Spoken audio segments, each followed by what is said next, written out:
Through the law of attraction, anything can be done, including getting lots of money. And I'm here today to tell you that making money is easier than what you think it is, especially when using the law of attraction correctly.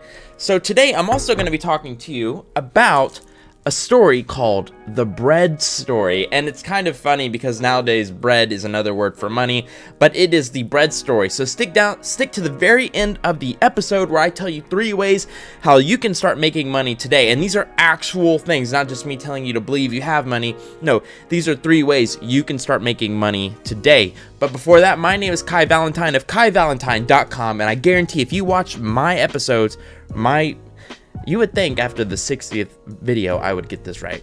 I guarantee you will speed up your manifestation process. Also, I have a free ebook at KaiValentine.com called Money Desires You, which is perfect for this video. So let's get right into it. So money is very easy to make. Now, I don't want that to be discouraging to you, especially if you feel like you're having a hard time making money. That's probably why you're watching this episode.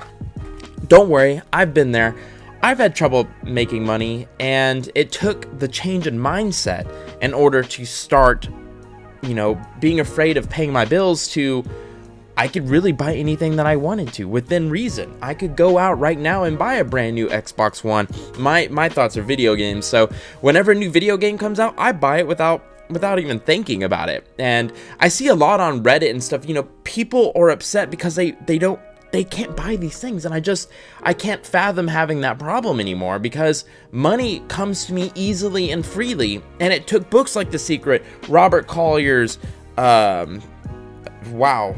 Joseph Murphy, all these books to finally get me to figure it out. Money is not hard to make, it's easy to make. Why do we have to say it's hard to make? You could seriously go get a job as a janitor right now and start making minimum wage. Not saying janitorial jobs are bad. In fact, Bob Proctor started his career as a cleaner for offices, and he would clean offices, and then he realized, oh wait, why don't I just get someone else to clean this office and I'll pay him half of what I was getting paid. And then he kept doing this, and finally he has all these people around in his business cleaning the offices for him. Wow. And to him, it was easy as soon as he got the mindset right, okay? And it's just as Jim Rohn says. It's not simple. It's easy, but it's not simple. I may have gotten that wrong. But what he's saying is it's easy to make money, but how you go about it is a little bit, I wouldn't say tricky. Honestly, I guess that wasn't the right example.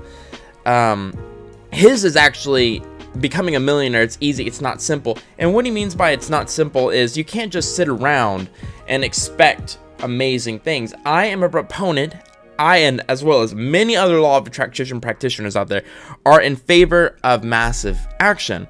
You would think that it's kind of like muscle. If you want muscle to grow, you have to give it a reason to grow. Well, it's the same thing with the law of attraction. You have to give it a reason to give you money. I'm going off base. I actually have some notes here. So number 1 is money isn't evil. We have to get that mindset out. We have to get rid of that. Money is not evil. What is evil? There is something to do with money, but what is it that's evil? There is something evil about money. Loving money is evil. There is a difference from liking money and using money and loving it. Liking and using money is what money was created for. Money is just paper, but really what it is energy. This energy was created in order for us to spend on good things, on enjoying life more, going to Japan, paying for a class at your local community college. That's what I'm doing, and I use money to do that, to further benefit myself. I use it to buy video games so I can enjoy myself at night after a long day's work, okay?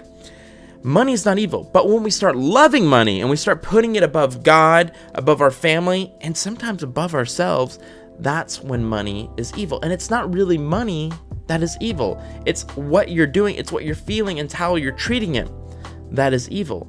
So let's get that out of our head. Money is not evil. Money is what? It's a tool. Money is a tool. Money is something we use to better ourselves, to better others by giving to charities. The only way we can give money to other people is how? By having money. The only way to help other people is by how? Having money. You will always lose this argument if you're telling me that you can help people without having money. Yes, some way you probably could, but you can't do as much help as you can if you were rich. You can't buy your plane ticket to a third world country if you don't have money. And when you get there, what are you going to do? You're going to be part of the problem now because you don't have any money to, I don't know, create a well. I'm ignorant when it comes to that sort of stuff. My preferred way is just giving to charities that I believe in, like St. Jude's in Austin, which is a child cancer research.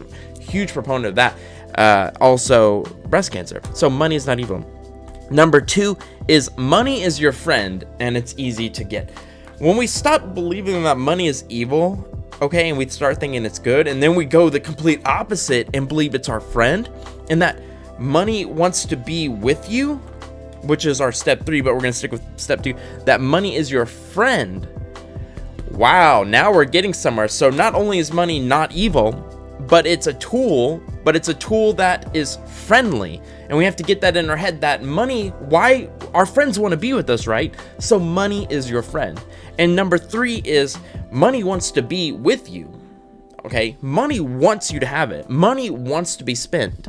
That is what this energy was created for us to spend it and spend it freely, as long as it's for bettering ourselves, bettering others, or bettering the world, bettering our community. That is why money wants to be with us. And you have to put that in your mind, okay? Because since this is energy, if we have it the other way and we put it the opposite, then of course this is going to, our thoughts create our reality. So if you think money is evil, well, it's going to be evil. If you think money is your enemy, then why would your enemy want to come around you? You are only going to push it away. So number 1 is money is not evil. So money is good. 2, money is your friend. It is not your enemy. And number 3, money wants to be with you. Money is always coming to you. You have to stop believing that money is always going away from you. Your friends don't go away from you, right? It always comes to you. So let's get into the bread story. It's kind of depressing. And this is from Robert Collier, who is behind The Secret, the book The Secret, by the way. You go to work to make money for bread, okay? You spend that money for bread. Okay, then what do? Now that the money's gone and now that the bread is gone, you have to go back to work again to make money to get that bread, and then it's gone again. Do you see what's happening here? It is a cycle. It is a cycle. How do we change this cycle? Well, it's somewhere here at the top. It's our job, it's our mindset, and it's how much we're making. We want to get to that point where we're buying bread but having more left over. And so when we buy the bread and we go back to the work, we are creating a surplus here, all right? And so now we're creating this not a double helix. It's depressing because that's what most people do throughout their lives, is they go to make money, to buy the bread, now they're out of money, and then they go back to their job. And it's really depressing. That to me shows that there's no goal making, there's no vision. It's only we're going paycheck to paycheck. That's the bread story. Kind of comes down to we're living paycheck to paycheck, which is really, really depressing. And the reason why usually people who are living paycheck to paycheck have the mindset that money is evil. And you know what this is? It is an illness. It is an illness. I know that sounds tough. I know that sounds rough, but that's what it is. Poverty is an illness. Instead of giving to the poor money so they can just go spend it and then be poor again, what do we need to give them? Knowledge. Knowledge is the key. Knowledge is everything. What is the opposite of ignorance? Knowledge. Poverty is ignorance on how to make money. And how do we make money? Let's just say you don't know how to make money and you're watching this video like, okay, Kai, I get it. I don't know how to make money though, but I want to make. You say making money is easy. How do I do it? How? Is there a book? Is there a certain way to do it? Relax. Just relax. You don't have to worry about any of that. Here's where the law of attraction comes into play. Step 1, money isn't evil. It's good. You have that in your head, all right? I'm gonna trust you. Money is good. Number 2 is money is your friend. It's not your enemy, it's your friend. I'm gonna believe that you have that mindset now, that you're working on it, okay? At least you're working on it. And number 3, money wants to be with you. It doesn't want to be spent, money wants to be with you. It doesn't want to go away from you. It always wants to be with you. And so more of it comes to you. Let's say we have all 3 of those in our head. Guess what happens now? This is the exciting part. This is the sort of mystical part. The knowledge comes. The knowledge starts seeking you. This is the point where I would say, yes, taking action is important, but sometimes you don't, it just shows up on your doorstep. This knowledge, this job opportunity, just poof, it's there. That's how the law of attraction works. As long as you are, here's another important thing. Here's where a lot of people get it wrong. They believe money is an evil, okay? They believe money is their friend. They believe that money wants to be with them, but they still have money on a pedestal. That's a big problem. That still is a limiting belief. So we want to get money off that pedestal and realize, again, the key word here is tool. It's a tool, okay? We don't put tools on a pedestal. We use the tool to fix the pedestal. That was pretty clever. And another thing. Well, you say, well, I have so many bills. How can I believe money's always with me if I have bills? Bills, to me, is a tax to be happy. Does that make sense? Bills are a blessing. They are amazing things. If when you can pay your bills, that means you are giving money out to the world. You are feeding the golden goose. Okay? Taxes. Change the way you think about taxes. The US government, the United States, and whatever country you're from, but the United States has an amazing economy. Okay? Capitalism rocks. It's a golden goose. It is a golden goose. And we're going to complain about giving the golden goose grain? Don't complain. We're feeding a golden goose. That is the reason Bob Proctor was able to go out there and start his cleaning company. Without the government, he wouldn't have been able to do that properly. We're feeding the golden goose. Does the golden goose eat too much? Yes, it does, according to Jim Rohn. It does eat way too much. But don't we all? Let's not let an appetite judge another appetite. Okay? That was from Jim Rohn said that. So, yes, the government, the taxes are a golden goose, but we're feeding it grain. Yes, it eats too much, but so do we. And it feels good. So don't complain. Taxes are a good thing. Have you ever thought about that? Taxes are a good thing? Yeah, we understand it at a basic level, but it sucks paying them. I don't believe that. No, I don't believe that at all. I give as much enjoyment as paying my taxes as I do giving a waiter a fine tip because they did a good job. Try it. Try that mindset. Okay? So let's get to 3 things that you can do to actually start making money today. Here are secrets, and anyone can do this. Can you fix an iPhone? Can you fix any phone? If you can do that, but hang with me, if you can't do that, there's still something else you can do. Go on Craigslist and put out an ad saying you can fix iPhones or any phone. You'll start making money. People will bring your phones, you fix them, you charge them. Let's say you can't fix phones. Put out a job application for someone to fill out, and so they become your employee. You can do this on, I believe it's monster.com.